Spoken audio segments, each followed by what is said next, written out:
What is going on, YouTube? It is your boy, Faithful to God. I've been away for a while, but I'm coming back with a force tonight to talk about my discussion with the ISUPK and various other Hebrew Israelite camps on the topic of Lashawan Qadash.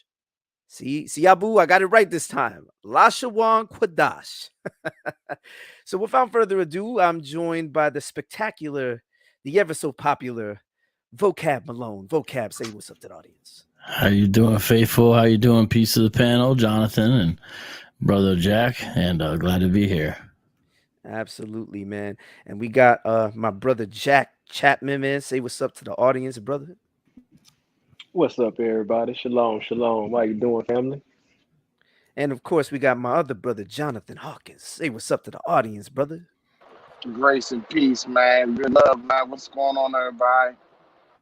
Oh, yeah. Y'all already know. I want to thank the brother in Christ Recovery and Apologetics for the $20 super chat. And without further ado, we'll go ahead and kick right into it. So today I had a discussion with various Hebrew Israelites. I believe it was ISUPK, Ram Gadal, and Sons of Thunder. And we had a discussion on Lashawan Qadash, the fraudulent pronunciation system promoted by the various One West camps. Man, was that just horrible argumentation, man. I mean, generally speaking, the camps don't have really good arguments, but today it was especially apparent.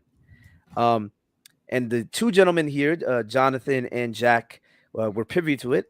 Vocab was not privy. However, Vocab has had experience with the ICGJC, and he's going to share his own interactions with them and also let us know about videos that he has on his channel and some of the stuff he has lined up in the future.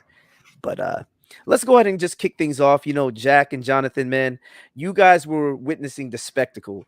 What were your thoughts, you know, just watching the interaction take place from their end?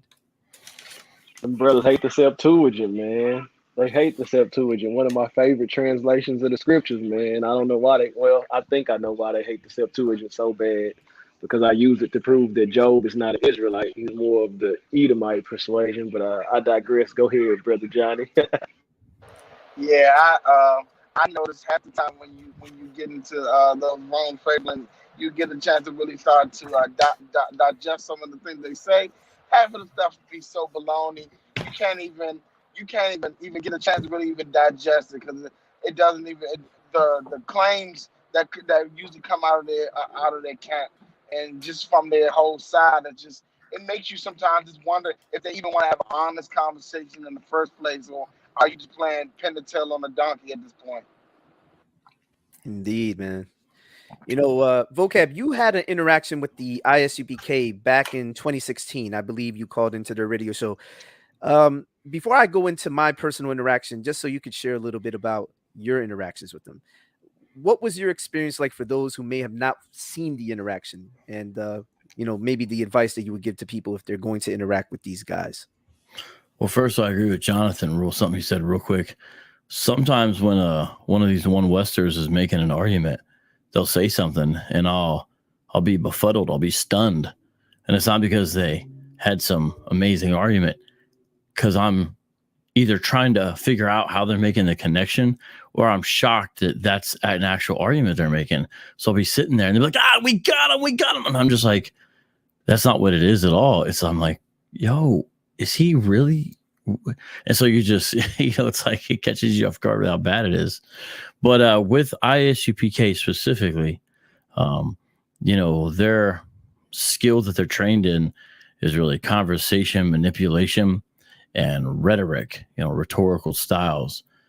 That's really what they're mainly trained in. And when they don't have that kind of access, that kind of control, where they're able to be out on the street, or it's their radio show and things are a little more equal, that you don't see the same results that you always see in their videos, you know, cuts up faster. You see a different outcome. And I think it shows really the weakness of a lot of these arguments. And ICGJC presents himself as the biggest, baddest camp in a way. Now, they would just say, no, we're just the true camp. But, you know, home of no cowards, home of the truth. Hashtag no cowards, right? And, you know, the military look with the military titles. commanding. Everything's about power and authority, you know. So by saying that, I think it's good we're starting to see, hey, where's the mustard? You know, it's not really there. And you know, I when I called in, there was like a very early interaction when I called onto the radio show, and there was just a whole bunch of tomfoolery, as they say, with a lot of the stuff that Tazariak did. And it was definitely, I'm glad I did it. I wouldn't take it back, because it was a great learning lesson to say, oh, this is how ISUPK operates. Underhanded, you know, dishonest, disingenuous. Everything's a game, gamesmanship, showmanship. And so I think it's healthy to learn. So you kind of learn the differences in the camps, and there's the general tenor and flavor and how they argue. In ISUPK, there's definitely some things to learn there.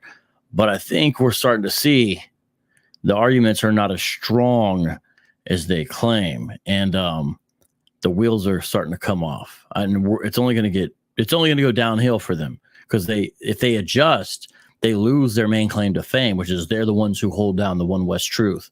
So they really have painted themselves into a corner where they have the least ability to be flexible. Like Nathaniel doesn't say that kind of stuff. So Nathaniel's super flexible over there at IUIC. He's very pragmatic. Not so with ISUPK. So they're in serious trouble, because they've got to defend the same bad arguments. And once they start switching, if they do, we're going to notice. We're going to notice. So they've really painted themselves into a corner. And that's one of the main things I'd point out from now to then.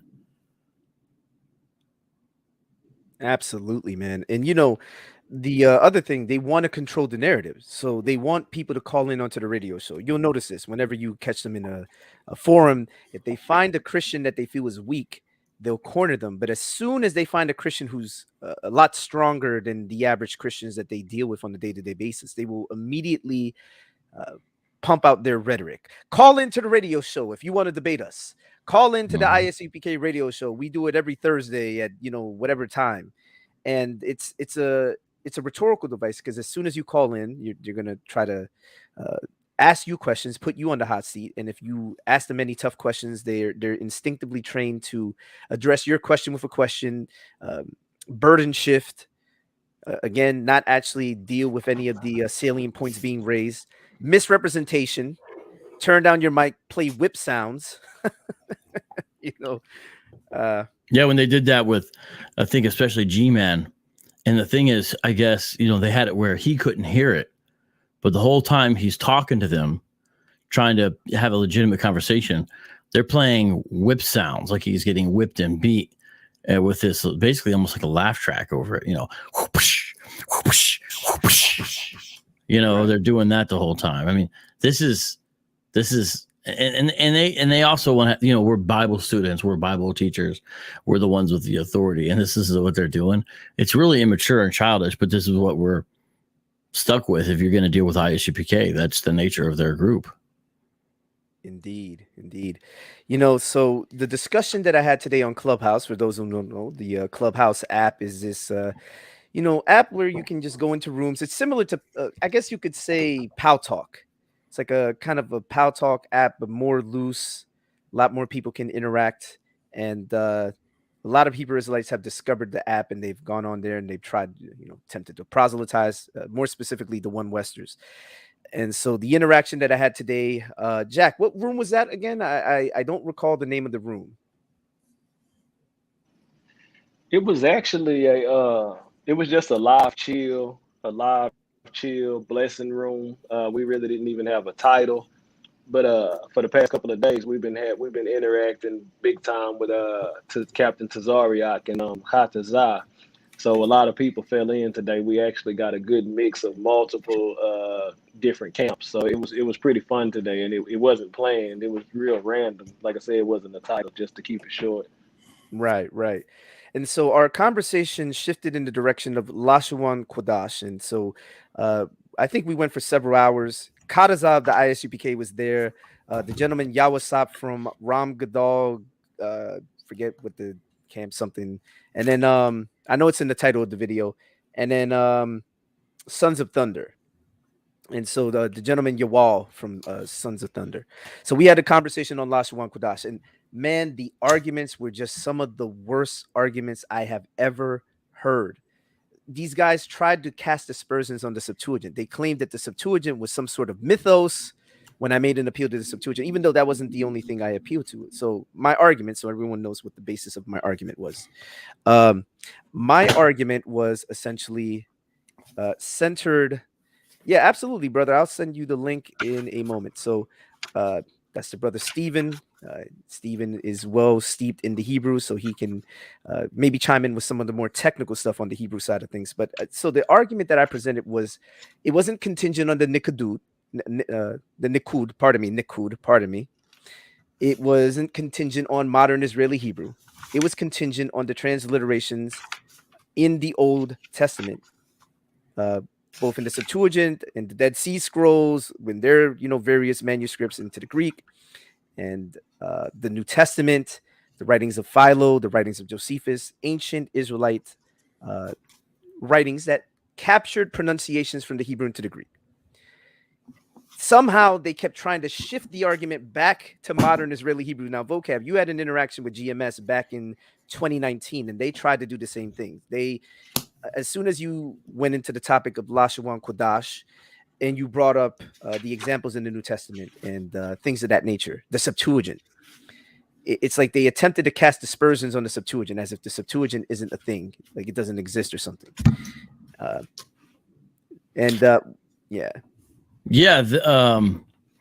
They tended to just call everything that didn't agree with them in regards to Hebrew Yiddish. Or just say it's like a general purpose hand waving insult that they think answers the question, to just say, well, that's Yiddish. It doesn't matter a lot of times with what you're really saying, right? But they'll just say it's Yiddish and like that, as if that ends the discussion. It's like, oh, that's Yiddish. It's not real Hebrew, because that's what they're taught. That's what they're taught. Yeah. It's like, well, no, there's modern Hebrew, and there's this thing called Yiddish, and you can hear the way they sound. They sound very different. I mean, what do you mean it's just Yiddish? And or they'll say some other such thing, obviously not in regards to the Septuagint, but a lot of and then you have biblical objections. Hebrew. Yeah, and then you have actual biblical Hebrew, which they assert because it doesn't sound the way that their fraudulent pronunciation system sounds, that somehow that's Yiddish. Mm-hmm. So the interesting thing is that I was pointing out that the pronunciations that they ignorantly assert are Yiddish, because I explained Yiddish would be pronunciations like hat, got, apingindert. That's Yiddish, like schmuck. That's Yiddish. Or schlup, or what is it, schleff? I don't gotta schlep this luggage across the airport or something. There's some pretty funny ones, actually. Right. So what they don't seem to understand is that Yiddish, actual Yiddish, is a Germanic dialect with certain Hebrew phrases laced in, but generally speaking, it is a Germanic language. The language that they ignorantly assert is Yiddish is in fact, and I'm not talking modern Israeli Hebrew. I'm talking when we show them transliterations from ancient texts. That's biblical Hebraic pronunciations captured into the Greek language. These are pronunciations that were made by the Israelites. So they gave us an indication of how things were pronounced. So things like Yisrael, that's biblical Hebrew, right? They would assert that that's somehow Yiddish. So throughout the discussion, I just kept because they say it should be Yasharallah.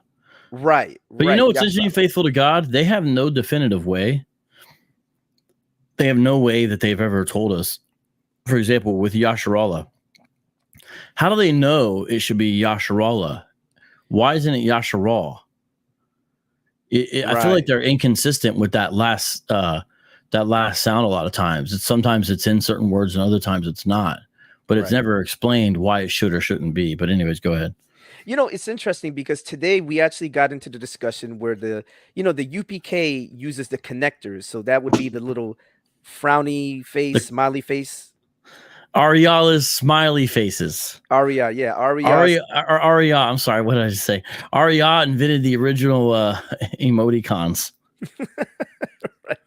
So the ironic part is there's a video on this channel. If anyone wants to check it out, I will give the name momentarily. That actually goes into the topic of the connectors and the history there. And so it's interesting because GMS, and by the way, I want to send a shout out to I believe it is Prime Minister 66 for the $9.99 super chat. Thank you very much for that.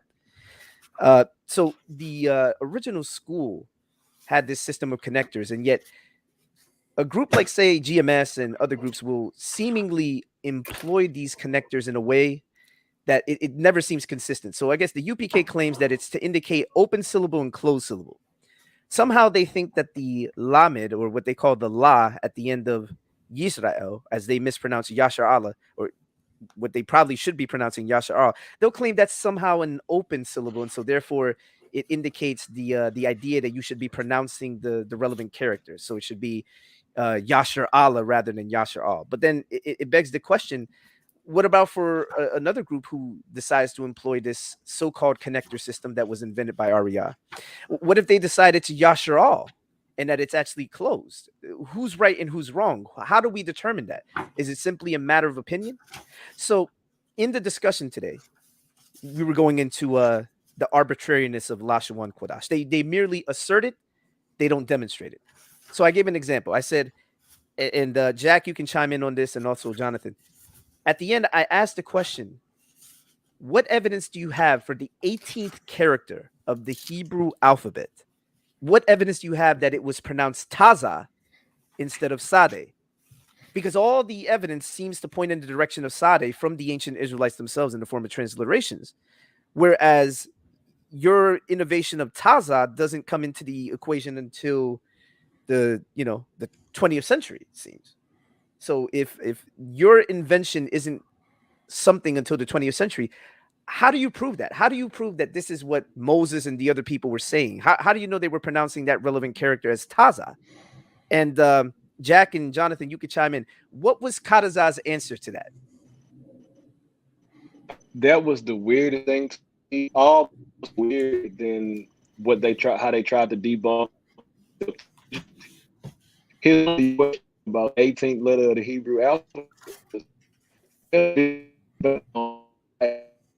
about the wa being pronounced wa or va. And I mean, first thing, that's modern Hebrew.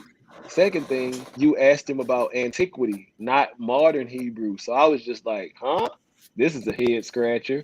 But I mean, like, I was like, man, that's pretty tough. The whole Septuagint argument and the Lashawan Qadash argument, it was just like they really wasn't able to answer any of your questions. It was just like, oh, we're just gonna sidestep this one. We're gonna talk about the WAD and the VOD in the modern debate. He didn't answer anything about the historical context of the question.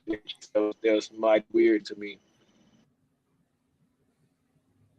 Yeah, I when I noticed that for the most part it felt like it was they were trying to like beg a separate argument in the middle of an argument. So it was like I felt like their idea was to try to stay on a level ground that they can somewhat try to.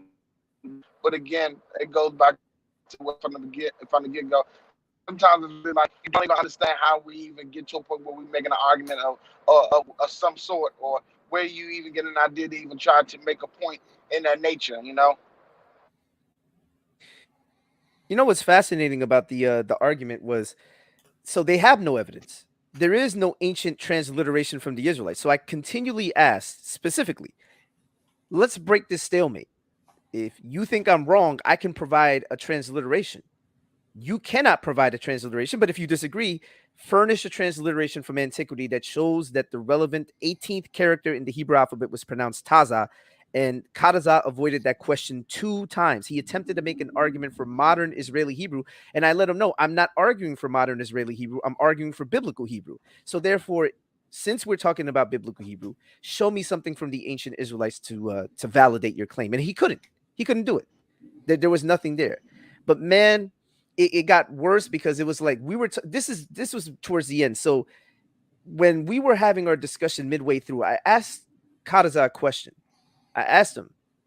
So, and I did it in a Lashawan Qadash way, so he wouldn't try to claim that I was speaking Yiddish. So I said, the relevant phrase, I said, we have 2 phrases.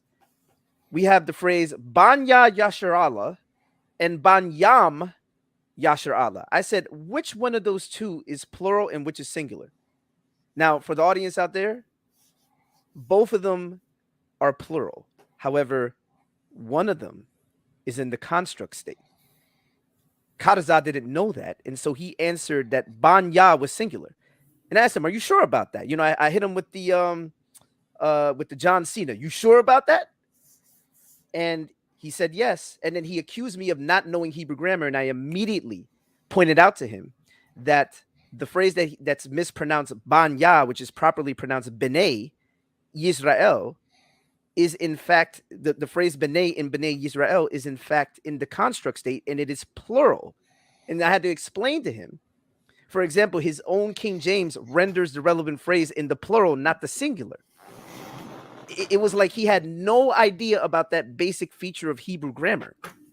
I guess they're under the assumption that all plural phrases are constructed with the mem at the end.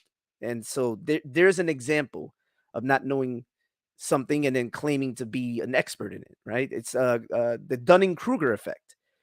You know, you're used to dealing with people who aren't well versed in the topic, and when you actually deal with someone who's even remotely more nuanced and much more learned than you are in this topic, you get arrogant because you think you're talking to someone dumb, and then you find out the hard way that you're not, that you're talking to someone who knows much more than you do. And I'm not saying that to be arrogant. I'm just saying that in the sense of there are people a million times more learned than me in Hebrew. I'm a complete novice, but my novice level understanding seems to be much more than Chaataza's zero understanding. And for anyone out there who wants to check out some videos on this channel that deal with some of the topics that we're talking about, you can check out the Lashawan Qadash Debunked playlist. In there, you're going to see a video called Lashawan Qadash Expose Modern Influence in LQ Dicritical Marks, which goes into the so-called connectors. And there's also a video that was recently done on this channel. You could check it out. We Woke Now Expose Part 1 that goes into the topic of construct states. So if anyone wants to see what construct states in Hebrew are actually about, you can check it out. So that's We Woke Now Expose Part 1. And so, Mike, I know it's a different camp, but do you remember how for years Tahar was out on the street with the little chart? And I don't mean the 12 tribes chart. I'm talking about the language chart, teaching people, acting as if he was teaching people Lashawan Qadash Hebrew, and sometimes like bragging to passersby, well, you don't know the Hebrew, I know the, you know. Do you remember years he was doing that? But then what happened when we actually stopped by there in Harlem? What happened? Right. I don't know Hebrew. I'm not a speaker of Hebrew. I never said I knew Hebrew. It's like the second, you know, there was like a legitimate challenge being offered. It was all his Hebrew learning just went out the window. Right. Oh man, I really got to bring this one up, man. Goodness, man. So in his attempt to cast aspersions on the Septuagint, now check this out, Vocab. The Septuagint is a myth because we don't have a copy before the 300s. And then my immediate response was to say, well, according to that argumentation, then I guess, Lord forbid anyone would do this, but we should toss out the New Testament because we don't have a copy of the New Testament, full copies before the 300 as well. So how are you using this argumentation against the Septuagint that can easily be used against the New Testament, right? It's just very fallacious reasoning, you know? And then so their argument was to say, so Vocab, can you explain to people what special pleading is? Well, am I muted? Should I mute myself or am I on? Okay. Special pleading is where there's an argument being made and you basically you have what you're arguing for be almost like an exception to the argument. So it's like you're taking it out, but it should be the same standard should be applied as well. And so were you saying he was doing that? Yes. So he created an argument where he was asking me to find him evidence to prove that the Septuagint existed, because if we don't have a manuscript before the 300s, then it's just hearsay. It's a myth. And the irony there was, I said, well, we do have evidence in the form of people talking about the Septuagint, the people citing the Septuagint. The New Testament quotes directly from the Septuagint. Philo quotes from the Septuagint external to the Bible. Josephus quotes from the Septuagint. The fact that you have early church fathers who are citing from the Septuagint. Origen had a copy of the Septuagint. If I'm not mistaken, it was Theodosian's version of the Septuagint. And so there's evidence, and then they accuse me of not furnishing any evidence, that I just basically glossed over their question, but the question was malformed. So then my response was to say, if you're going to argue this way against the Septuagint, then why not argue this way against the New Testament? But then his argument, he basically told me when I was making the argument for the Septuagint, don't show me any people quoting or talking, pardon me, don't show me anybody, citing or mentioning the Septuagint. Show me a manuscript. Don't even show me a fragment. Show me an actual full entire copy of the Septuagint, right? But then when it came to the New Testament, the same standard didn't apply. So now he's going to make an appeal to what is the fragment of Gospel of John? P52. It has John 18 on both its recto and verso. That means the back and the front, or front and back. It's just a little part of Jesus' discussion with Pilate. And people always compare it to the size of a credit card. Everybody uses that size comparison. But it's the oldest. It's pretty early. It could be as early as 125. Right. People usually will say 150. It's a fragment. Yeah, and then he attempted to make an appeal to that and the ossuary of James. So his argument was essentially to say the ossuary of James proves the New Testament because he's under the assumption that Joseph was Jesus's biological father, and then this ossuary is claimed to have had an inscription that says that a person with the name Jesus' name, the same name as Jesus in Hebrew, had a father named Joseph. But the problem is the New Testament bears witness against that. The apostles, the women, more specifically, when they went to the tomb, they didn't find a body, right? The body wasn't there. The angel said, he is not here, for he is risen. And yet somehow, some way, they're making the argument for this. But help me understand. What was he saying? Ossuary. Because isn't that inscription in Aramaic? I believe it is, but here's I don't understand his argument. Can you help me understand his argument there? Because I'm glad, I'm kind of fascinated that somebody brought up the ossuary of James. Like, that's kind of interesting to me, but I still don't really understand his argument, because that inscription, which says, I got it here in front of me, Yaakov bar Yosef di Yeshua, James, son of Joseph, brother of Jesus, but it's in Aramaic. So what's his argument? Well, how about this? Do you know that inscription, that while the ossuary itself is considered to be authentic, the inscription itself was considered by the Israeli antiquities authorities to be a modern forgery? I know there's great debate about it. Ben Witherington has a really interesting book that he did with Herschel Shanks, who's like the editor of BAR, Biblical Archaeological Review. So I think the discussion back and forth is interesting. I haven't settled on it, but help me understand, why is he going to the Aramaic inscription to try to prove what? What's he trying to prove exactly? Do you know? Exactly. I don't really, but I don't understand. He's attempting to make an appeal, because that was his way of saying, well, we have proof of the New Testament because of this, I think it's Aramaic, but I think it's written in the Hebrew alphabet. Right. I think that's what it is. But is he saying that it's an example of his point, or what is he saying? So exactly, it was a illogical argument, because all he had to do was, if he was aware of it, he could have made an appeal to the early church fathers who quote from the New Testament, the fact that they bear witness to the New Testament existing, the fact that we have first century documentation such as the Didache that bears witness to the New Testament, Clement of Rome bearing witness to the New Testament, a disciple of Peter. There's so many pieces of evidence, but he made probably the most outlandish one. But needless to say, the argument is just flawed, demonstrably flawed, man. Ultimately, I look at that and I say to myself, one, that shows how poorly the ISUPK argues, Chaataza specifically, how poorly they argue for their claims.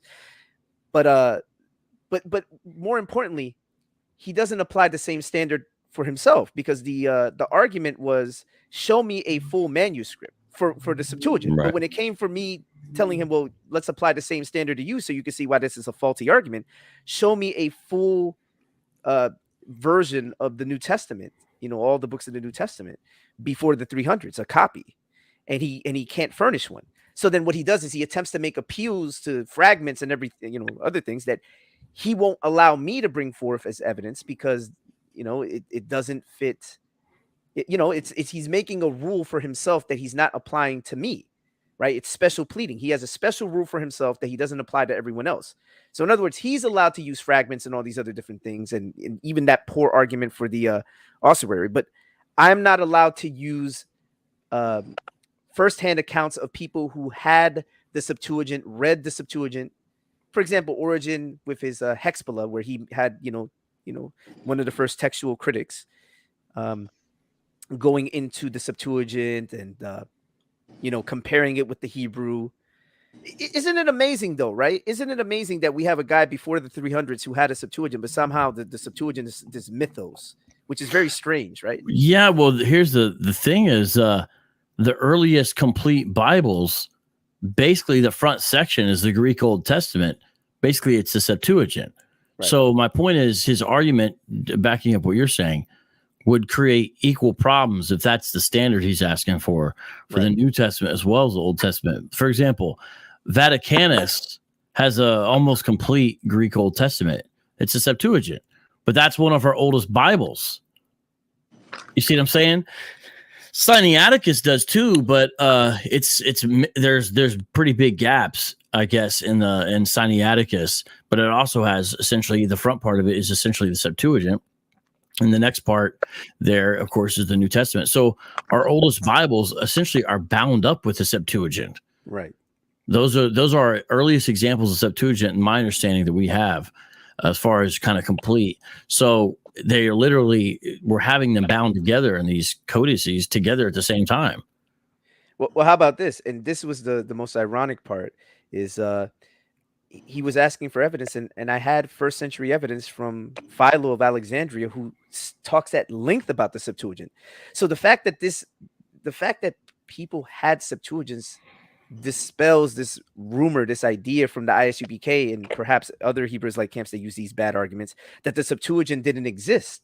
It's amazing because they had the Septuagint in their possession, and more importantly, and salient to the issue of Lashawan Qadash, the Septuagint bears witness against their pronunciation system by including renderings of Hebrew phrases, place names, and of course names, personal names, from the Hebrew into the Greek that include vocalizations that they claim shouldn't exist in Hebrew, but do. And I didn't even have to use the Septuagint. The Dead Sea Scrolls, I mentioned that to him and he seemed to ignore it. But watch this. So our good friend, Mr. Abu, said the following. I think you'll find this humorous. So Abu says, for them to say there's no copy of the Septuagint before the third century is ironic.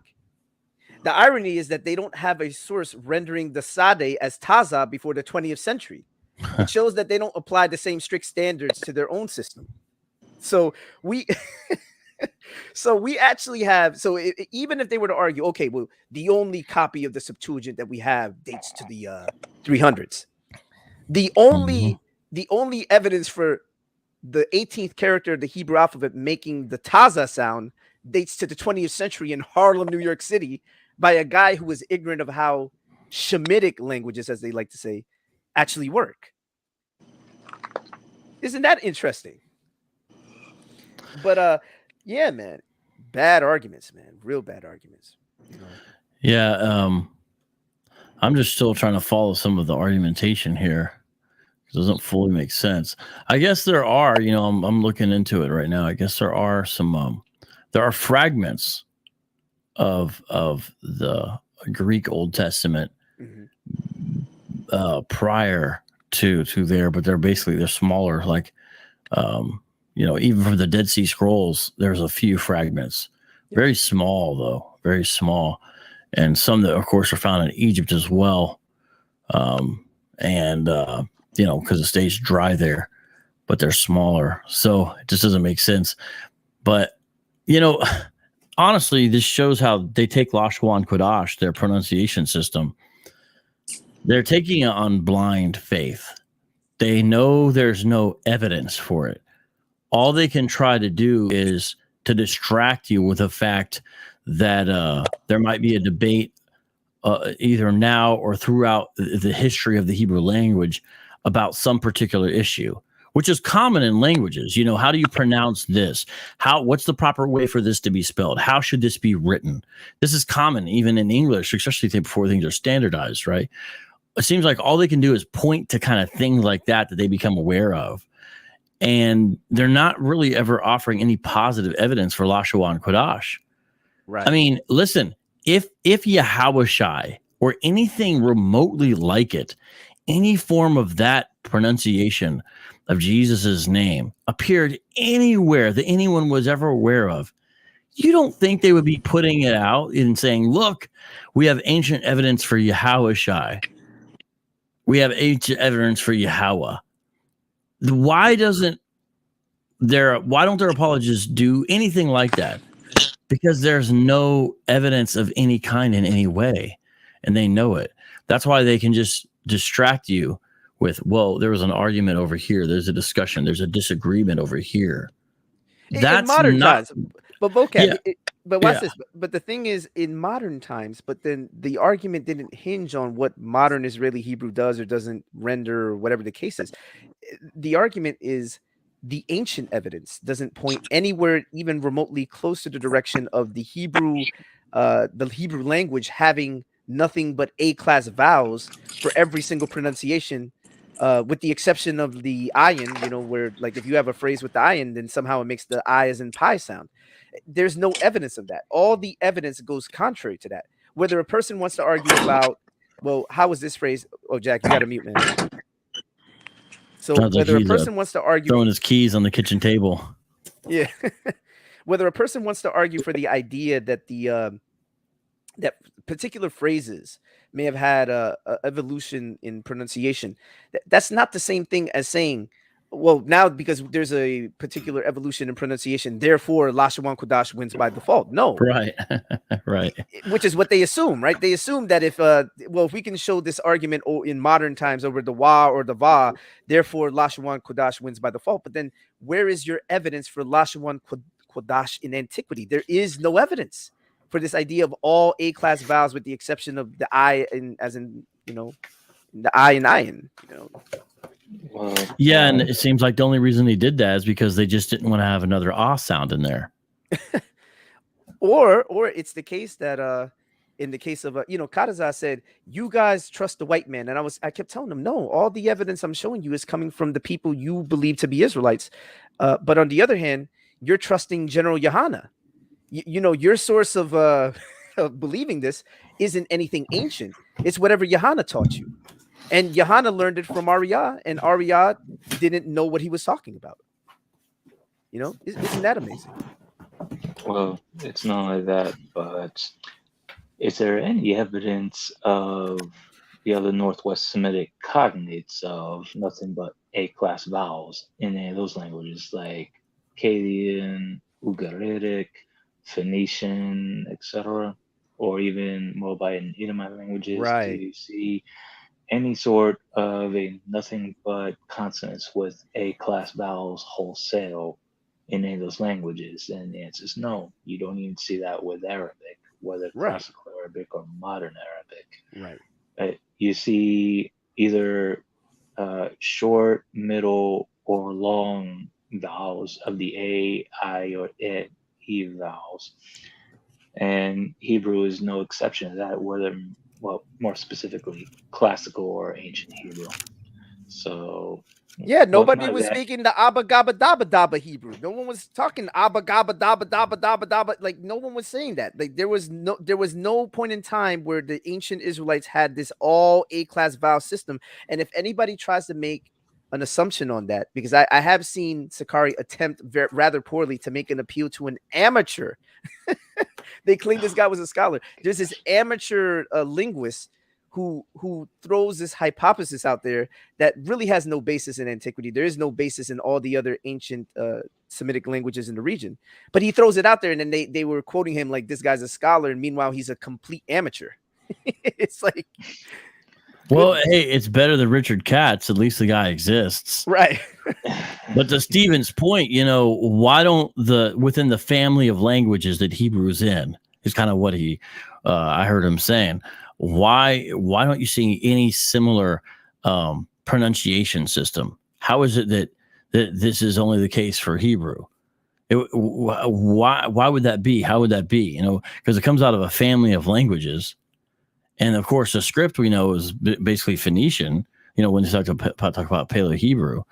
So it's not like this alien language that no one else is speaking, that like descended from heaven that only the Israelites knew, or you know what I'm saying? So why isn't there any evidence even in other languages? It's almost like helping them out. We're like widening the pool of their data they could possibly pull from, you know what I'm saying? By saying, well, okay, let's look at these other languages. But it's not the case. There's literally no evidence. That's why all they can do is quibble about some debate in Hebrew or some problem in the manuscript. And they never can offer positive evidence for Lashawan Qadash. At the end of the day, it's because they trust their teachers, and their teachers trusted teachers who they shouldn't have trusted, because they were making stuff up based upon visions of angels and ripping off people's work and then claiming credit for it, which appears was what Arya did with Abba Bivens. And why are you trusting them? They left a school where at least they knew real Hebrew. At least they were teaching real Hebrew in those Hebrew classes. At the Commandment Keepers, they weren't playing around with Lashawan Qadash. And then they leave the school, and one of the innovations is to make up their own language. And, Abba Bivens' contemporaries even said, like, I don't know what this was. Like, this, I didn't like it. It's not real Hebrew, It's almost like Abba Bivens or whoever really came up with it was just like, let's do this easier, but also where no one will know what we're saying, like almost like a code to keep outsiders out. I don't know. Right. In fact, isn't it ironic that there's a video out there? I believe it's on. So some of the groups like GMS, for example, who seem to be really staunch supporters of Arya and some of the stuff that they learned at the original school. There's a video that was put out by a Truth After Knowledge years ago that showed the encounter that they had with some modern Israeli speakers. And ironically, I believe it was Gabar, the gentleman, the one that has this kind of voice. He had a conversation on Lashawan Qadash, and he had asked the Israeli men to tell him what the phrase in Hebrew was, because he mispronounces. He's like, Kadarwa. He's like, what does this mean? And then the guy says it can mean several things. It means to go dark, to be sad, angry, sad. Who taught you that? We got the Ben Yehudi right here. And then when you look in the Ben Yehuda dictionary that my friend Vocab has. And by the way, was this a white man by their definition? Oh yeah. Oh, listen. The discussion today. It's funny that Chaataza kept telling us, you guys trust in the white man for your pronunciations. I'm like, well, I'm showing you ancient evidence from the ancient Israelites, but isn't it ironic that you're getting your definitions from the white man, James Strong's? Where do you get your definitions for Hebrew from? What you need to do is get a Strong's concordance. Rakaz's advice to James White. But hold on, I interrupted your story. I apologize. I interrupted your story. Can you please finish the story? I'm so sorry. Yes. So when the Israeli speaker said that, they tried to pull up the Ben Yehudi, and then the relevant phrase kadru, which is a verb, not an adjective, and they don't realize that they're I guess because they see the word black in the King James, they're under the assumption that black is somehow indicative of some adjective regarding skin color in Jeremiah 14:2, when it's actually a verb that's indicating an action that's taking place. I don't think they realize that Hebrew is a VSO language. That's a verb, subject, object language. And they don't understand how that's formulated within the context of the relevant phrase. And so they see kadru, and then I guess they look at the dictionary entry, and then there's another entry, I guess, for kadar, Ishmael's descendant. And there's like some old obscure dictionary entry that says that somehow means dark skin. But the relevant phrase, even kadar, the root phrase, is a verb. It's not an adjective. It's not talking about skin color. In fact, the vocab, ironically enough, the same relevant verb is translated mourning in Job 30:28 in their precious King James. The King James translators saw the word kadar there and rendered it mourning. I go about darkened, but not by the sun. I stand up in the assembly and cry for help. That's the ESV rendering, but yeah. King James. Now the King James says I go about mourning. Oh, really? Okay, yes. Oops, so I shouldn't have read the ESV then. My bad. And darkened there. I went mourning without the sun. I went mourning without the sun. I stood up and I cried in the congregation. But even darkened there isn't talking about skin color. What it's indicating is the action of to grow dark as a feeling, like the way that you grew dark when you have like, oh, I feel really dark right now. Like, does that mean you feel really black? Like you're a black man? Like, could you imagine Jeremiah stops in the middle of this lamentation to just tell everybody the, according to the one Western position, the obvious? Yeah, he's like, man, I'm really sad. Jerusalem's falling apart. By the way, I'm a black man. Hey, I'm eating the dust right now. You know, our people are just distraught. And by the way, I'm black. And, you know, the things are really bad right now. We're crawling around in the dust. We've been destroyed. We don't have any money. By the way, I'm black. Like, it's like ridiculous. Right. You know, like this is what people do in the middle of a deep lament. They give a phenotypical description of themselves. Right. Oh, man, listen. And this kind of brings me back to the other point about when he was arguing for the Septuagint.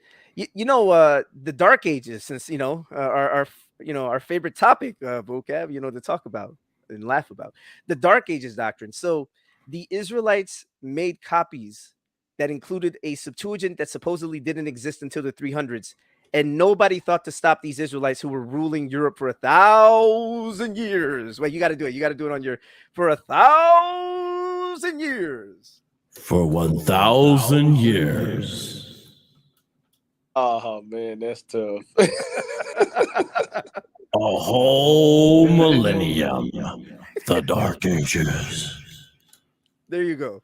For 1,000 years, no one sought to correct the Israelites for using this made up copy that came out of nowhere. Like did people just decide to make something out of the blue? Like, oh, you know what would be cool if we just made this Greek translation for no reason other than we just feel like it? And then yeah. Why do we need the Greek translation? You know, I mean, we all speak the Lashawan Qadash, don't we? The Abba Gaba Daba Daba, you know, like all that. Well, why isn't there a Lashawan Qadash translation of the Bible? Because it would take too long for those guys to figure out how Hebrew actually works. I would love to see it. I mean, really, I feel like what they honestly could do, though, is just whenever the divine names are given, just change it to Yahweh and Yahushai. You know what I mean? Just take the KJV, put in Yahweh and Yahushai. Do like a Sefer Bible? Like a because practically that's what they do when they're out on the street and stuff like that. And I try not to really give that to them. So when they're reading and they say Yahweh, I'll say, where does it say that? They get kind of frustrated with it, but it's proven the point. Like they're saying you got to use the King James version, and then they change it willy-nilly whenever they want to. That's right. Well, man. Yeah, and like that Yahweh, like they're treating the final hey as a matres lectiones, a indicator of final vowel, in this case an A-class vowel, which is used for feminine nouns, but that's not how it's used in the Hebrew text. It's used as a consonant, not as an indicator of a final vowel.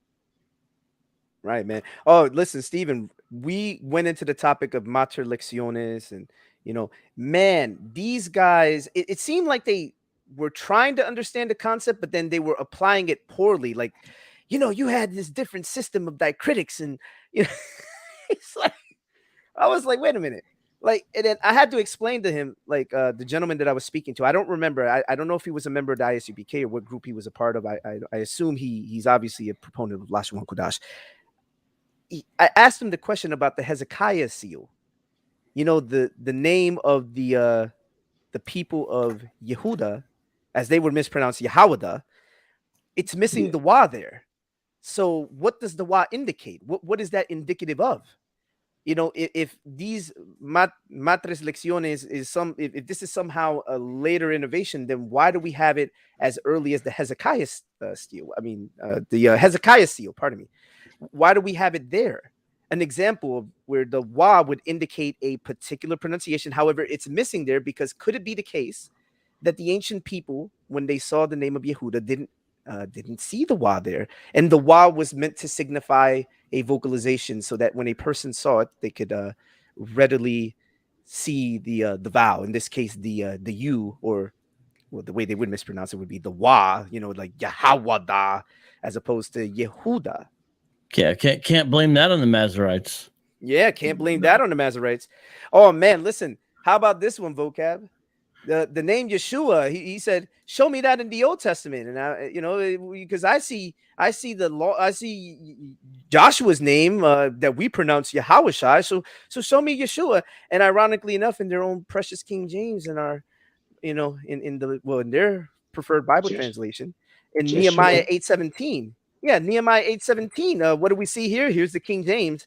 And all the congregation of them that were come again out of the captivity made booths and sat under the booths since the days of Jeshua, the son of Nun. So you have the shortened form of which would be Yeshua in the Hebrew, appearing in their preferred translation. The J being the substitute for the Y, and so therefore put the Y there, and you have Yeshua. Utter silence. True or false, Jack? Utter silence on that one. That's what I was just about to say. They was asking for it for about 5 minutes. They wouldn't even let it die. They kept asking. All of a sudden, you brought that out, and it was crickets. Here's what I'm curious of, though. Under Lashawan Qadash, how are you able to distinguish between an infinite construct and infinite absolute? Right. There is no way. Well, Chaataza this was his argument, by the way. For anything that was brought up dealing with grammar, you can tell by the context. And then that's when I decided to ask him a simple question of grammar. So, I asked him about Banya Yasharala versus Banyam Yasharala. I said, which one of those is plural and which is singular? Now, Stephen, you know Hebrew. So if I were to say Banya Yasharala, you know what I'm referring to. Bet Nun Yod. Now, Bet Nun Yod with Yisrael would be what? What state would that be in? What feature of grammar? That would be the noun in the masculine plural construct state. That'll be ne in the text, sons of, literally, in Yisrael, Yaw'al Yasharala, as they like to say, or that, and Benel, Banya. Well, that's how they would have to pronounce it, right? Bet Nun Yod would have to be pronounced Banya in their system, and yet here Chaataza didn't know that was a plural construction and not a singular construction. He asserted that it was singular. True or false, Jack? He claimed that Banya was or B'nai was singular in conjunction with Yisrael or Yashar Allah, as they say. Or if Jonathan or Jack, if any one of you wants to unmute. So when I had mentioned that to Chaataza, when he that was funny though, because he continuously kept just talking about context, but I was just like, I feel like now, I think now it's because he don't know how to like make the argument make sense. So the idea is to use context, and it's like it's not the context, it's the vowel points in the sense. Yeah. Hey, real quick, Vocab has to dip out, man. Send your parting words, Vocab, and we'll carry it on a little bit without you, man. Well, I really like having everybody on. It's cool. Because I've seen Jonathan and this and that, but we've talked but I don't think we've ever been on a panel together, so that's cool. And then same thing with Jack. We got a lot of similar friends, and Steve. You've been around forever, but it's cool to have him on and actually have you on, and actually get into some of the Hebrew. That's good because there's multiple angles and discussions we have to talk about. And so that's fantastic. I'm glad about that. Let me just say this briefly. I mentioned this before the show. What is going to happen with ISUPK if, and that's the big word here, if they realize they are not having good showings anymore?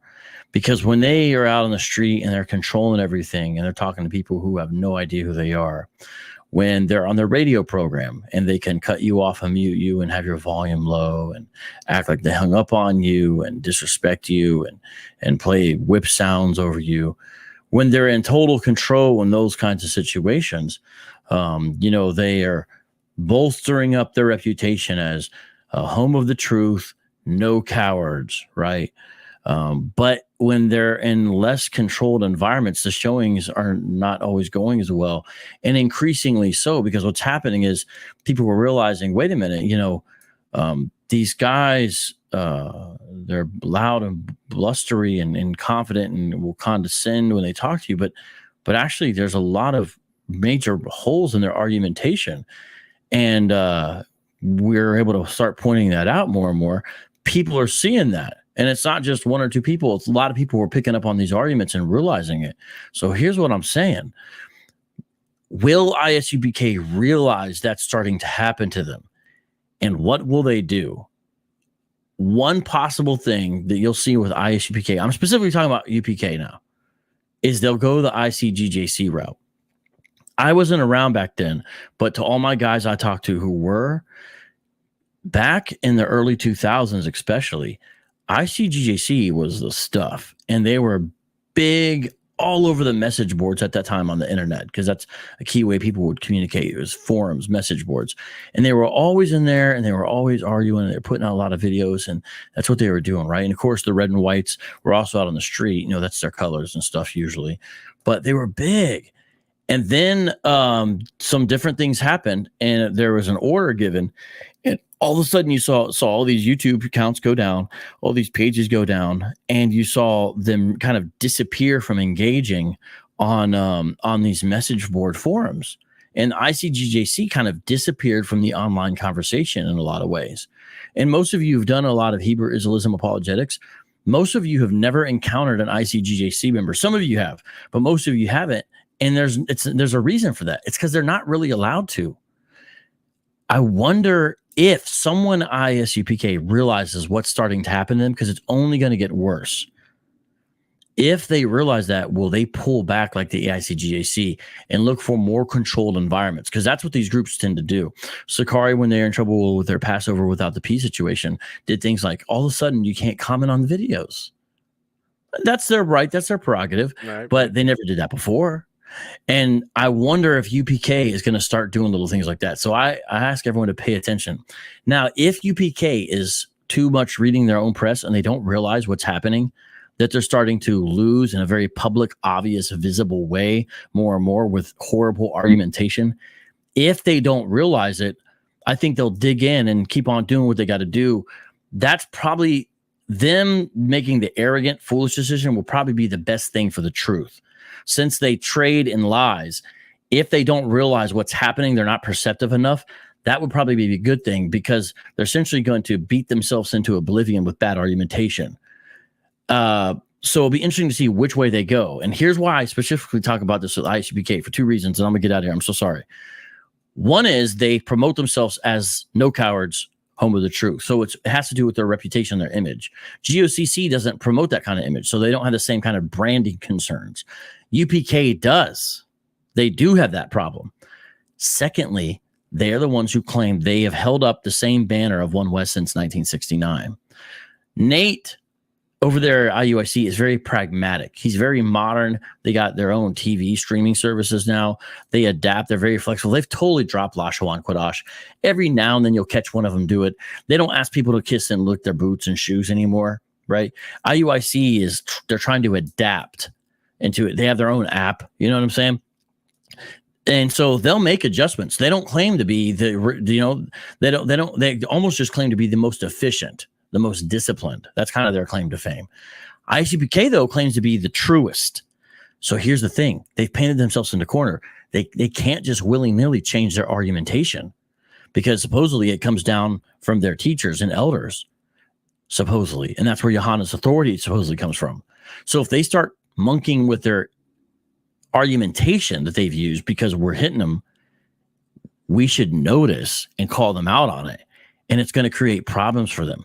But if they don't change it and update it, like recently, Sakari publicly said they are doing, because, quote, apologists are watching.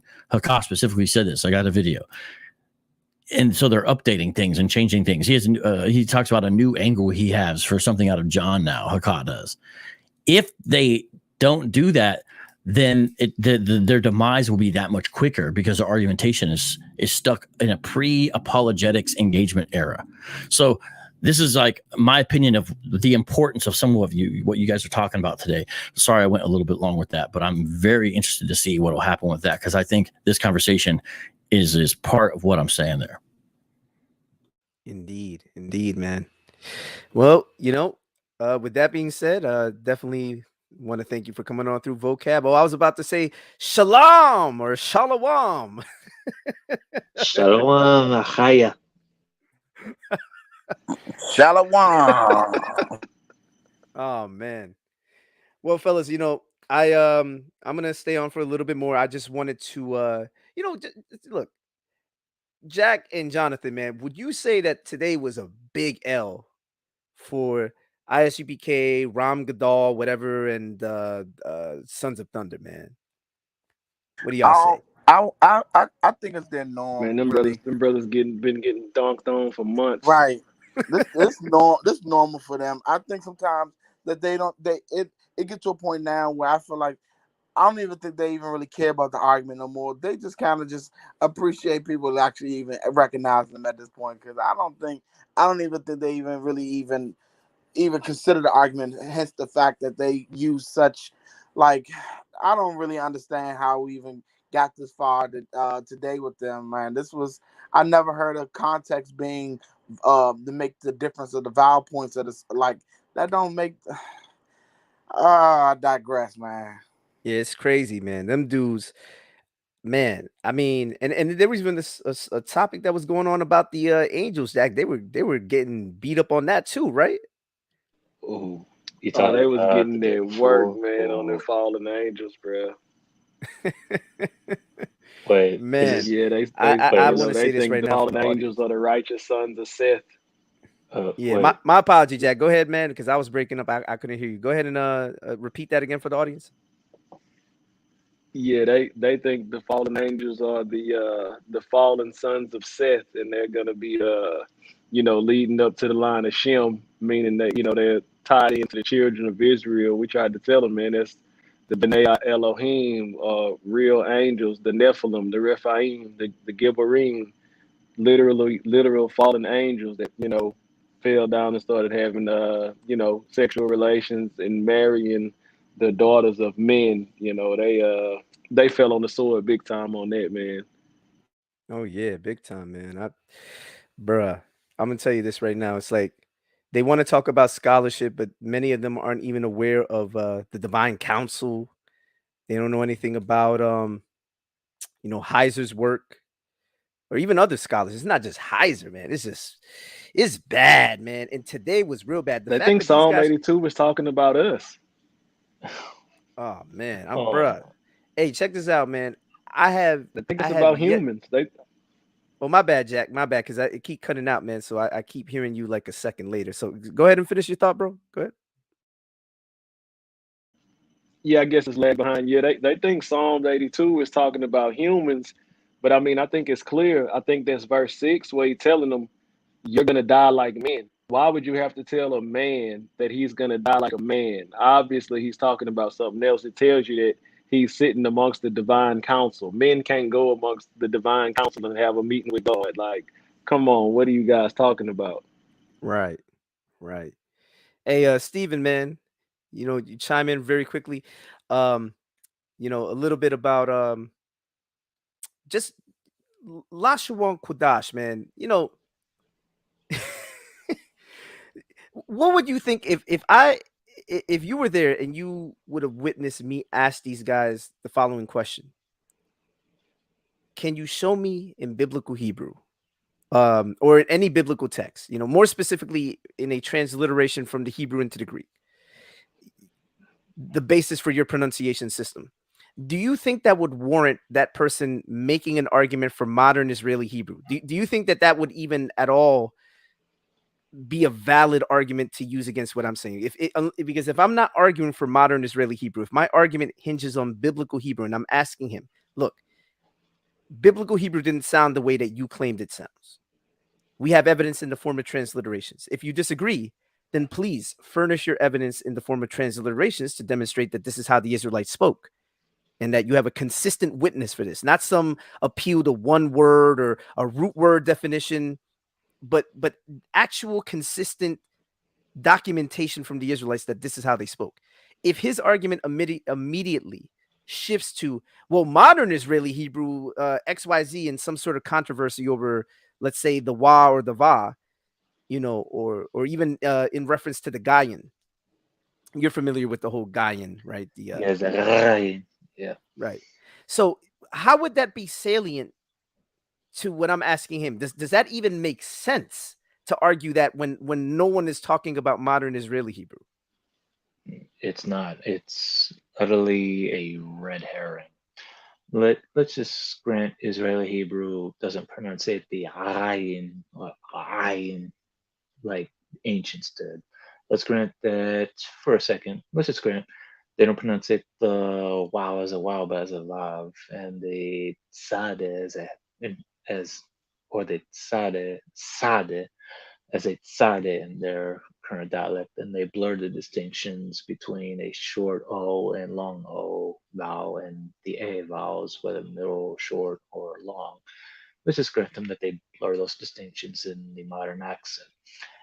How is that in a shape or form relevant to the ancient Hebrew at all? In the transliterations, as you know, it's not. It's completely a red herring and not relevant, and still does not justify Lashawan Qadash of its misuse of A class vowels. Right. As you noted, with the Septuagint, you have transliterations. Albeit, yeah, there's some imperfections, but hey, Greek has limitations to how it can transliterate a Semitic language. It doesn't have a sh. It doesn't have its equivalent to a yod. Example, the Greek rendering of Israel, Israel. That's Yisrael in Greek transliteration. It wasn't Yasharala. Right. You really can't justify that logically. And if I could show this on my morphologically. screen, if I could just show this on my screen very quickly. Analysts of the language has established that the Torah or the Pentateuch, the first 5 books of the Old Testament, was translated near the middle of the third century BCE, or BC for us as Christians, and the rest of the Old Testament was translated in the 2nd century BCE or BC. So this was before the time of the apostles. This already existed, and somehow, even though we're showing them, this is a scholarly source, Encyclopedia Britannica, you can see it right there on the left-hand side, Septuagint. This is the Septuagint article, and there we have evidence. And yet they were attempting to cast aspersions on a no forgery known as the letter of Aristeas, right? Even in this article, it talks about the reliability of that text is disputed, and it is known to be a pseudepigrapha, basically. So the irony that the evidence that we have all points against not only their arguments against any evidence that can demonstrate pronunciations from the Greek into the from the Hebrew into the Greek, but there's no evidence for their pronunciation system. So I think at this point, I think it's beating a dead horse. I think it's pretty clear that these guys don't know what they're talking about. You know, ISUPK, Ram Gadal, and Sons of Thunder, they have no idea what they're talking about. You know, I would just ask brothers and sisters out there to keep them in prayer, you know, most certainly. Definitely keep the gentleman in prayer. And by the way, for the ISUPK, I think this has a lot of grave consequences, because they claim if you can prove one thing wrong about this doctrine, then we got to give everything up. Well, today you were proven wrong on 2 topics. You were proven wrong on Lashawan Qadash, at least from my end. I can't speak for anyone else who was in the room. I won't attempt to speak for guys like Shalomo or those other guys. I think that they would have been better served making arguments for transliterations. But you were proven wrong on Lashawan Qadash. You don't have evidence for it in antiquity. You're merely asserting, you're merely presupposing that it's there, that it's ancient, but then you don't have evidence for it. And if you try to make an appeal to, which by the way, real quick before I forget, I mentioned Jacob and Esau. I said, if we know, if we know that Esau was Jacob's brother and he lived in the same household as him, Jacob would have been speaking the Abba Dabba Dabba Dabba Hebrew. So then where did Esau get the creativity to create vocalization, since you think the white man introduced vocalization? Where did Esau get this creativity if all he knew was Abba Dabba Dabba Gaba Gaba Dabba Yawa Waba Waba Waba? Like, where did he get the creativity to create a O vocalization or E vocalization in the worldview that you hold to, if these pronunciations were introduced later and they were introduced by the white man? So did Esau not? Did he?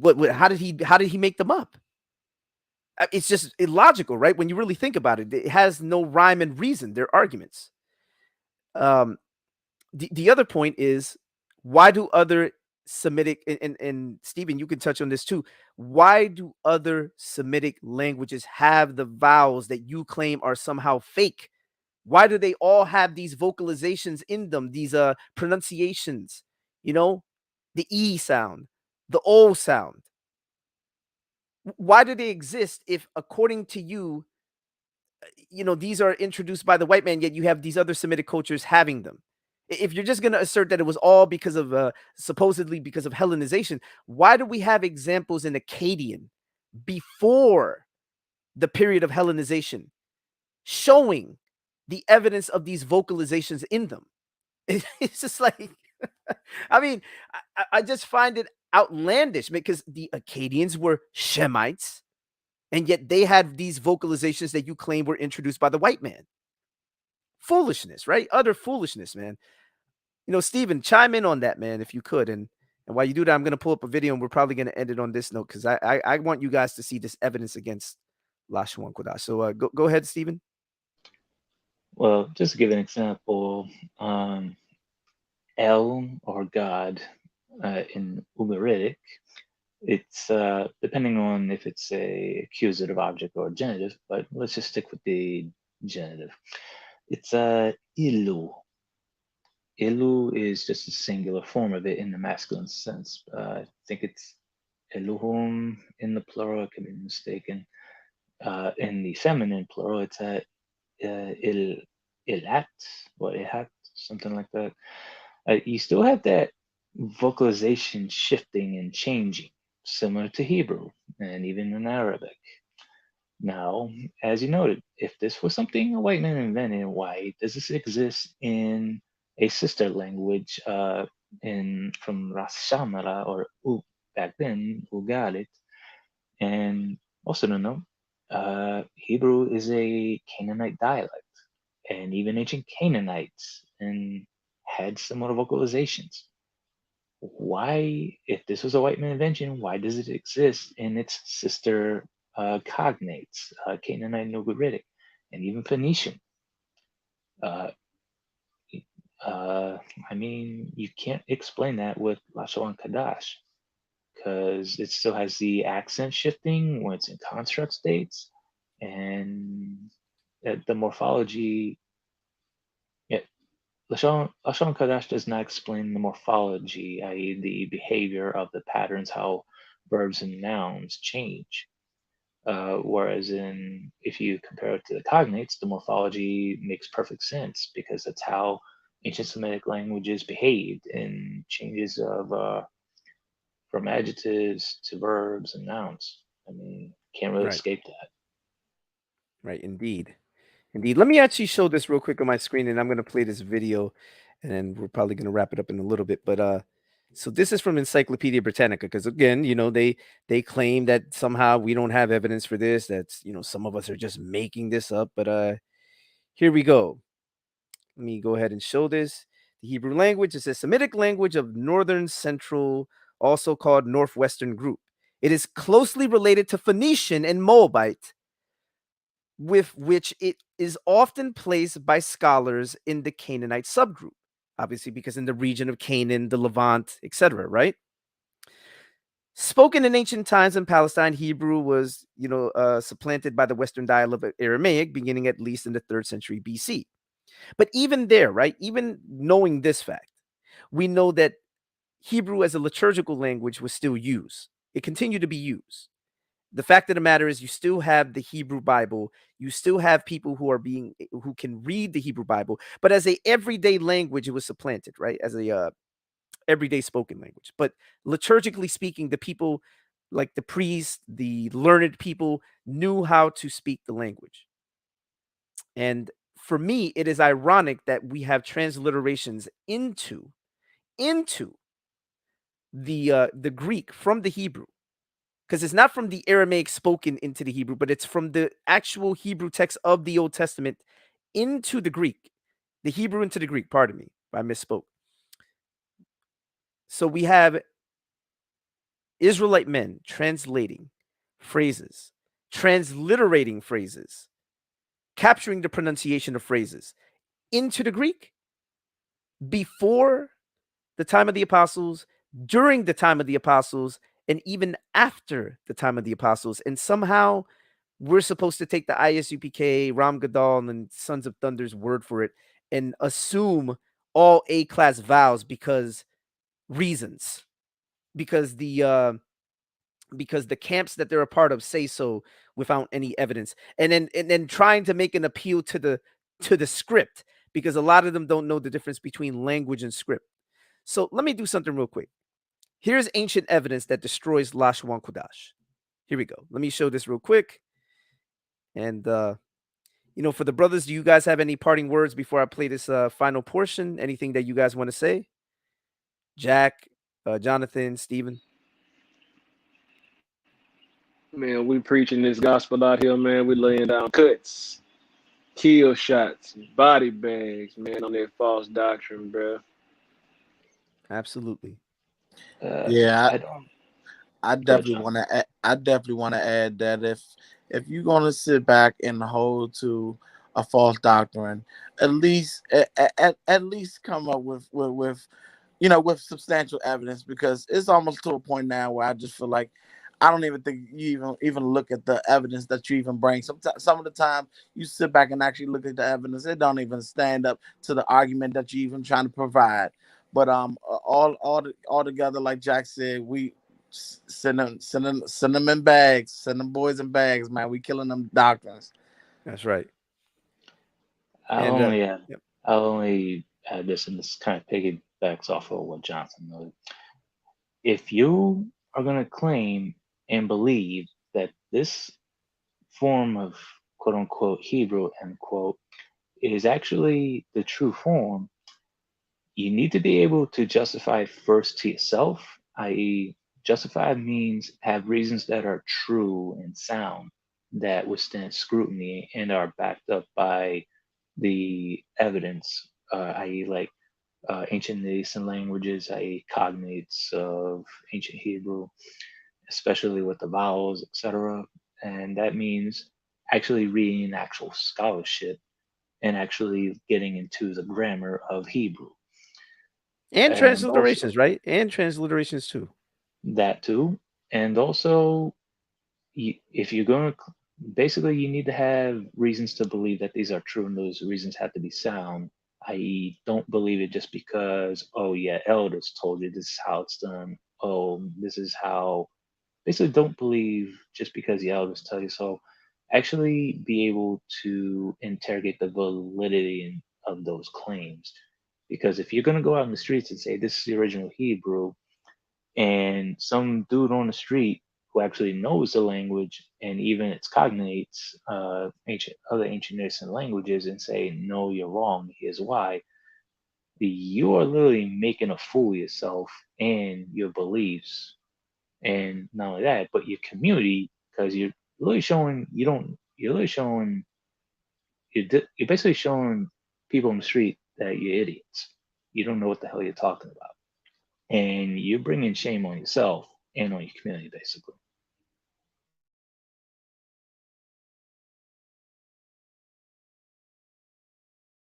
Apologies. I was muted. And also bringing shame on the Bible that they claim to defend. Not understanding the fact, because I had mentioned this. Isn't it funny that James is quoting the Septuagint? James is quoting from the Septuagint in Acts 15, 13 through 17. That was ignored several times. When I asked him, why is it that what James is quoting in Acts 15, 13 through 17 is fundamentally different, reads fundamentally different in verse 12 of Amos 9 and 12. In Acts 15, 17, what he's reading is different than what appears in Amos 9 and 12 in their preferred Bible translation, the King James, because they think King James was an Israelite and the translators were Israelites. Well, isn't it ironic? Isn't it the grand irony that the King James uses the Masoretic text, the very one that they cast aspersions on? The basis of the Old Testament of the King James is the Masoretic text. Bomberg's 1525 edition of the Masoretic text, specifically the Ben Asher edition, which includes rabbinic commentary. So, oh man. But anyways, without further ado, let me go ahead and play this video, man. You guys can check out the playlist Lashawan Qadash Debunked. Tons of videos there debunking this fraudulent dialect. But here we go.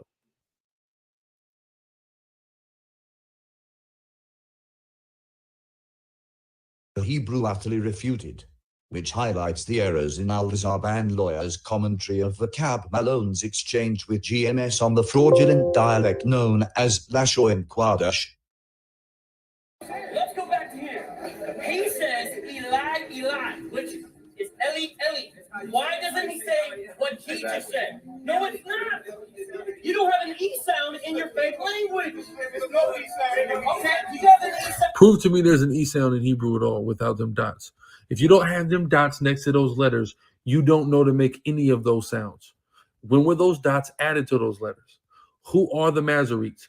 Ironically, while Al-Azhar is essentially asking Vocab to demonstrate that these other vocalizations that are not recognized by proponents of Lashawan Qadash, to demonstrate that these other vocalizations existed in Hebrew before the time of the Masoretes, before the Masoretes developed the various dots and dashes, the nikudot, which represent vocalizations.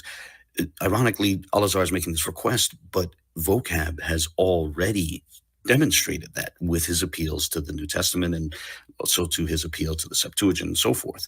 Now, the question might be, how so? Here's how so. What we see is that centuries before the Masoretes, we have all these different sources that show these same vocalizations, that show a recognition of these vocalizations. So let's focus on the sound, this idea that when the string of characters, Aleph Lamed, in reference to a god is pronounced El, that this was pronounced El before the Masoretes, we have evidence of that. We have it in the transliterations in the Septuagint. We have evidence of it in the transliterations in the New Testament. And we could go to other sources, such as the transliterations in Josephus and the writings of Philo and so on. It's very, very clear that many centuries before the time of the Masoretes, people were already vocalizing this word in that way. So Vocab has already demonstrated it, that this was the way it was pronounced in the time of Jesus. Aside from that, the next question which Al-Azhar asked touches on a bit of a complex subject, especially vis-a-vis trying to convey these things to proponents of Lashawan Qadash. So listen to this next question. What is the matres lectionis? So Al-Azhar asks, what is a mater lectionis, or what are matres lectionis? The question might seem simple enough, but it actually becomes a complex one when discussing it with proponents of Lashawan Qadash. Let's give the simple answer first. The phrase matres lectionis is employed in academic circles to refer to instances where certain consonants from the script of a Semitic language are employed in a way akin to vowels when writing certain words in that language. So, for example, there might be a word which begins with, a word which has an O sound or an U vocalization, and a wa is employed to signify that O or U vocalization. Alternatively, there might be a word with an E vocalization, which is to say a long I sound, like the vocalization in the English word feet or meat or tweet. And in those instances, a yod is employed to signify that E vocalization. The word mater lectionis means mother of the reading. The plural is matres lectionis. The relevant character is a quote-unquote mother insofar that she is your guide in the reading, removing some of the ambiguity regarding how the string of characters is to be vocalized. However, as was just touched on, this issue becomes a bit more complex when discussing it with proponents of Lashawan Qadash. First and foremost, the concept is rooted in a premise which proponents of Lashawan Qadash generally deny. That premise being that in ancient forms of Hebrew, including biblical Hebrew, a consonant followed by a wa or yod can point to that first consonant being vocalized with an o, u, or e vocalization. For example, suppose we have a bet followed by a wa. Understanding this as a mater lectionis, it could be vocalized bo, or it could be vocalized bu. Or if you have a bet followed by a yod, understanding this as a mater lectionis, it could be vocalized b. Proponents of Lashawan Qadash may balk at the suggestion that this is the case with Biblical Hebrew. They may wish to reaffirm their position, declaring that bet wa is never bo or bu, rather it is simply bawa. And so too, they could assert that bet yod never results in b, rather it is simply and always ba ya. This brings us to a second related point. The academic understanding of the mater lectiones entails that the biblical text is awash in materes lectiones. If we were to reject all the materes lectiones in the Hebrew Bible, this would start to look like a polemic against the biblical text itself.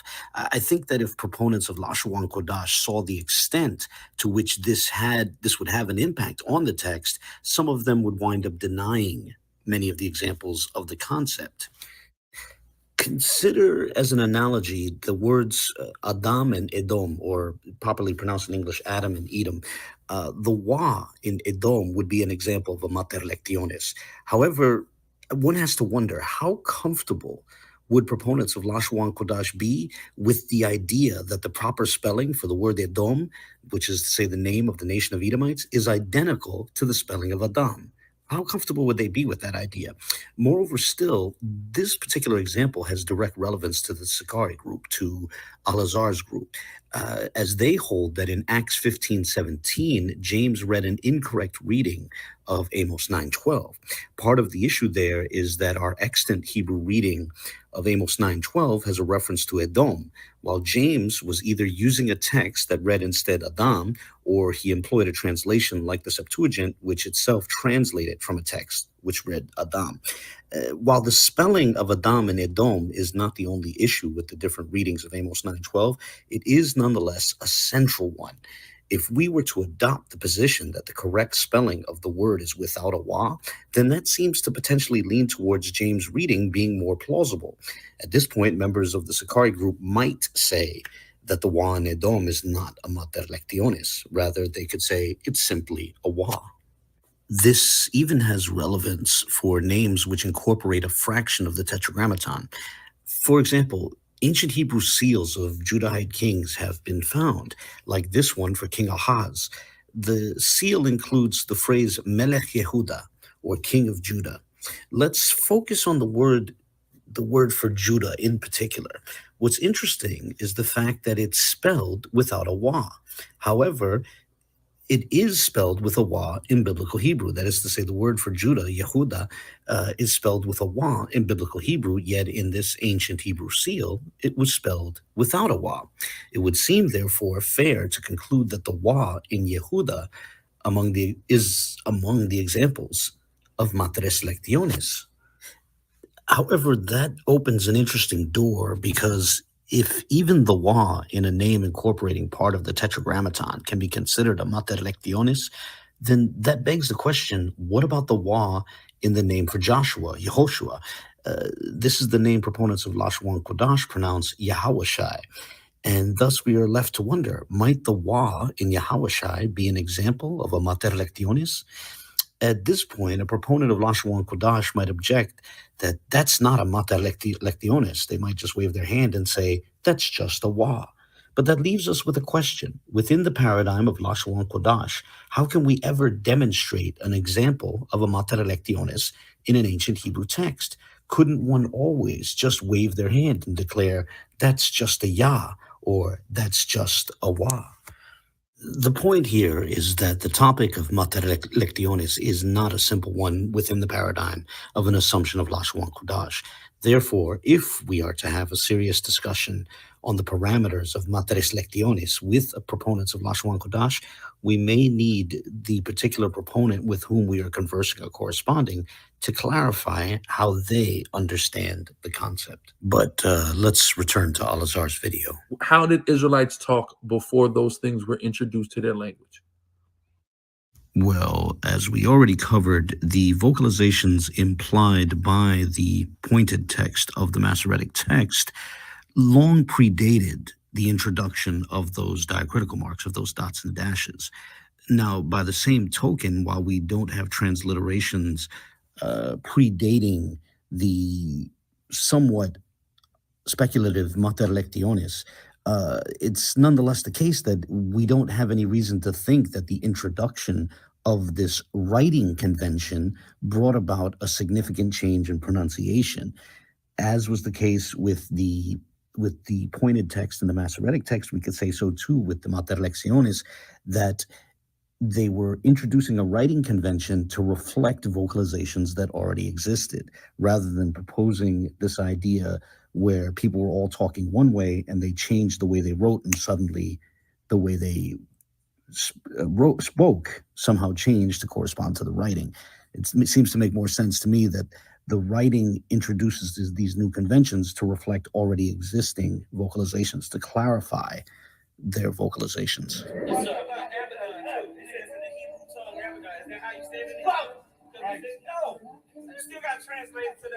That's a total cut. I honestly do not see how that is supposed to be a quote-unquote cut against Vocab's position. If anything, it provides yet another example in support of his position. For those who don't know, they were referring to the transliteration of a Hebrew word which appears in Revelation 9:11. The relevant word is a biblical Hebrew term, which is to say it can be found in the Hebrew Bible. The Masoretic text renders that word as Abaddon. There's an O vocalization in there, so it is a vocalization which is contrary to Lashawan Qadash. But did the Masoretes introduce that vocalization? No, they did not. As centuries before the Masoretes, the book of Revelation likewise transliterated it Abaddon.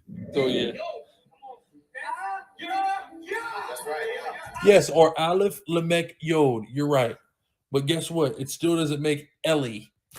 While Al-Azhar declares that Aleph Lamed Yod cannot produce Eli, he nonetheless has yet to explain why this ancient text transliterated it that way. It seems that the ancient writer understood that string of characters to be pronounced in precisely that way.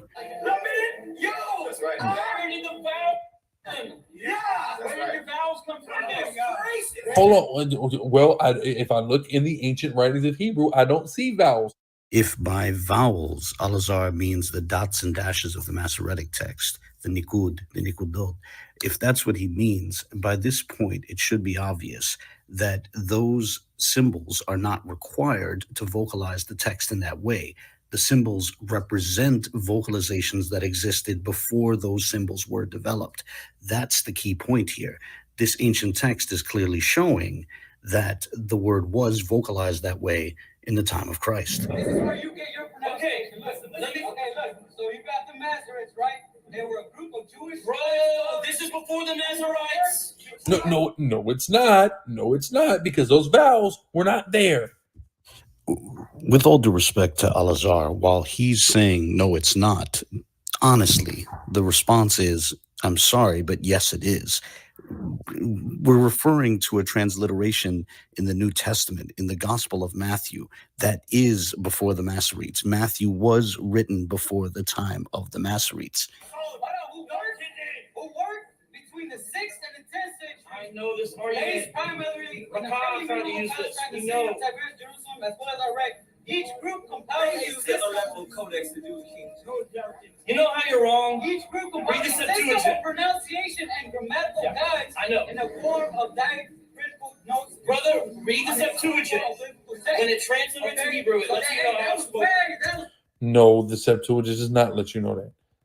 Actually, the Septuagint does provide a number of transliterations which are relevant to questions about Hebrew pronunciation, and we'll get to that in a moment. It still isn't Paleo, ancient, pre-exilic Hebrew. That's the point, Vocab. I'm sensing another shift in focus here. Note that Vocab, when he started this out, he started out as a question about whether or not Jesus spoke Lashawan Qadash, while now Al-Azhar is talking about pre-exilic Hebrew. This raises an interesting question. Does Al-Azhar believe that the Hebrew spoken by Jesus, by Christ, was fundamentally different from the Hebrew spoken in pre-exilic times? That's an interesting question. But if his answer is no, that Jesus was speaking essentially the same language that, or roughly similar language to what was spoken in pre-exilic times, then we would be able to get a sense within the paradigm of that assumption we would get a sense of what pre-exilic Hebrew was like, because we have a sense of what Hebrew was like in the time of Christ. And that's the issue here. But let's consider the other alternative.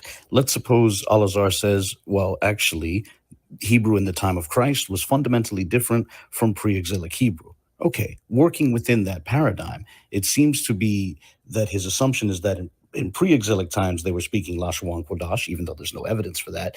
But in the time of Christ, they weren't. That would beg the question, if people weren't speaking Lashawan Qadash in the time of Christ, why do you refer to him by a Lashawan Qadash name? Wouldn't it be the case that in his time, nobody was calling him, quote unquote, Yahushai? Wouldn't that be the case if people weren't speaking Lashawan Qadash then? I'm supposed to just trust the Greek Septuagint, the source that Something our that people cried about had days of mourning because of how poorly it was translated when you go into the history. Septuagint studies is a deep and complex subject. If Al-Azhar or the other member of his group would like to discuss certain verses which they feel were translated incorrectly, we can discuss that. But I think, with all due respect to these gentlemen, they're being a bit too flippant. Nonetheless, even if you have disagreements with the way certain texts were translated, that doesn't lead to the conclusion that these men, the translators of the Septuagint, didn't know how Hebrew characters were pronounced. Their transliterations show an ancient understanding of how various Hebrew words were pronounced. And so I want to take a look at the Septuagint to show the significance of this fact. So let me show my Septuagint. We'll take my Septuagint off the shelf and we'll take a look in here. We're going to take a look at some of the transliterations that appear in this text. So first, let's go to First Chronicles chapter 6. You have the name Asir, which is spelled with an aleph. It starts with aleph, and so here it is right here, Asir. It's spelled with an aleph, yet it's transliterated with an alpha. Yet in the same verse, or the verse before, you have Elkanah, also spelled with an aleph, yet it's transliterated with an epsilon. Now let's go to 2 Samuel, and where you have the name Ishtob, also spelled with an aleph, yet transliterated with an iota.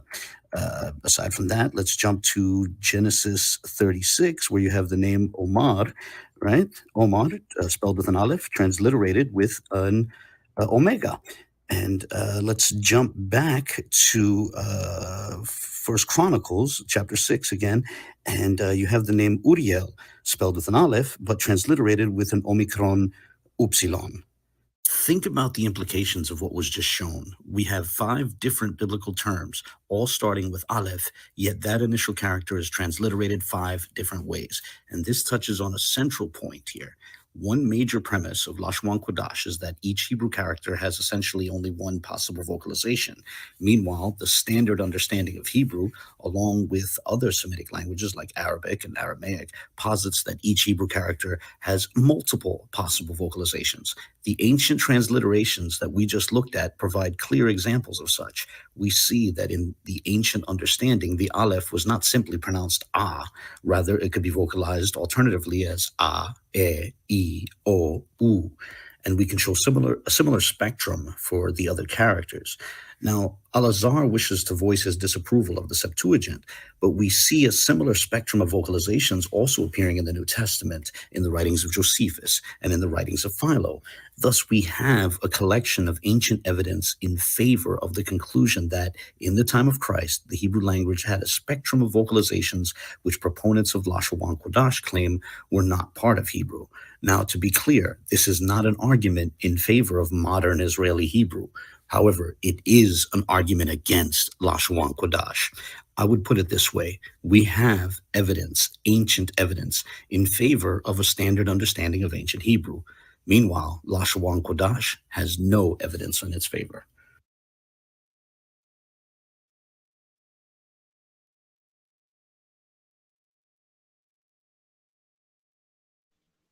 That was a cut.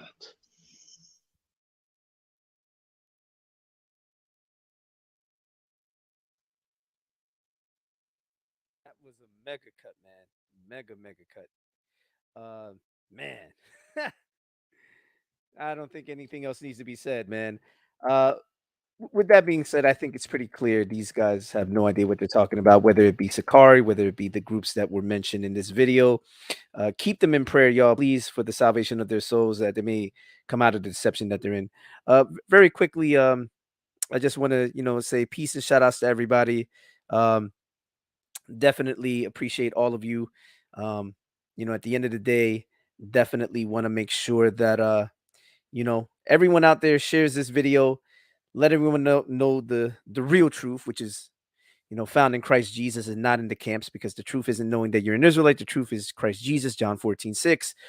Also, John 8:32 through 35.